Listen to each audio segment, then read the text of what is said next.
So what's your name, age, and major? Nick Grotto, 19. I'm a business poli-sci double major. Okay. What was the first time you heard about data mining? I think I heard about it a few years ago as it pertained to advertising and how they're using it to specifically cater ads and advertising on different websites based on your previous browsing history and stuff like that. Yeah. Um, do you have any preconceived notions about data mining? Not really. I mean, I know sometimes I've heard it mostly used in a negative term. People that have been complaining about the privacy issues surrounding it. I guess that was probably the first way I heard of it. So if that's technically, I guess, some sort of bias, but otherwise, not really. Have you noticed when you're viewing any ads or anything that the ads tailored to your interests, and did you ever feel like, um, that you benefited in some way from online ads catering to your history or anything like that? I wouldn't say I've really benefited from it. I guess I'm not usually the type of person who's really motivated by ads or deterred in any way. But I have definitely noticed it, especially a lot more in the last year.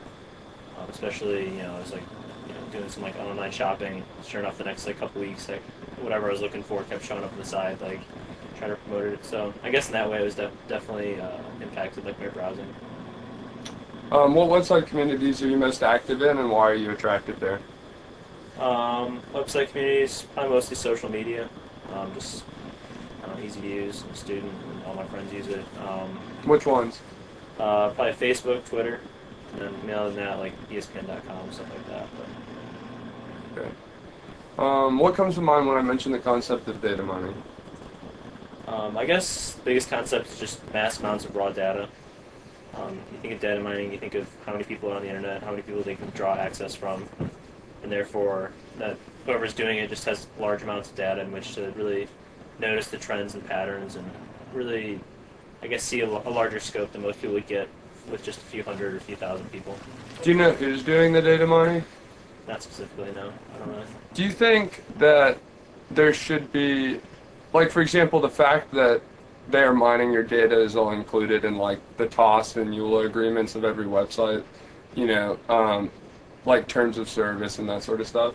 Um, but no one reads it. I've never read a terms of service agreement, and I just recently just read somewhere that for Facebook, for example, it's illegal to use any name, not illegal, but obviously against their terms of service, illegal in the Facebook sense, to use any name for your Facebook profile other than the one on your driver's license. So, it's things like that. Do you think, all right, essentially, what the fuck am I even going to ask here? Okay, do you think the fact that they're mining your data should be made more prevalent when joining the page, or do you think it is okay to just leave it where it is? I don't know. I see it as they could leave it where they want. If I was really upset by it, then I guess I would feel a personal responsibility to read those terms of agreement. If it was something that really bothered me in some way, or that I really liked, I guess either direction, that I would take it upon myself to do it. That's just my personal outlook. I mean, I don't. They are technically providing me with the information that I need, as long as they can, they can say they're legally doing it, and I'm not reading the terms of agreement. That's a risk that I accept when I check the box. Yeah, it's definitely true. Do you believe data mining influenced the results of the election one way or the other? The most recent 2012 presidential election. I would say I don't know how significant it was, but I would say it definitely probably impacted at least slightly. I mean, with that much raw amount of data, you know exactly where your target audience is, where to be shaping ads, what to be directing them at. I mean, I can't think that it hurt it.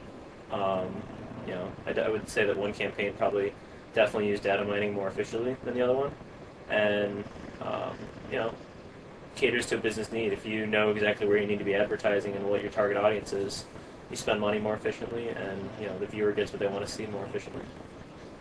Yeah, do you believe there's an ethical dilemma in using data mining in politics or data mining in the economy, or compare those two?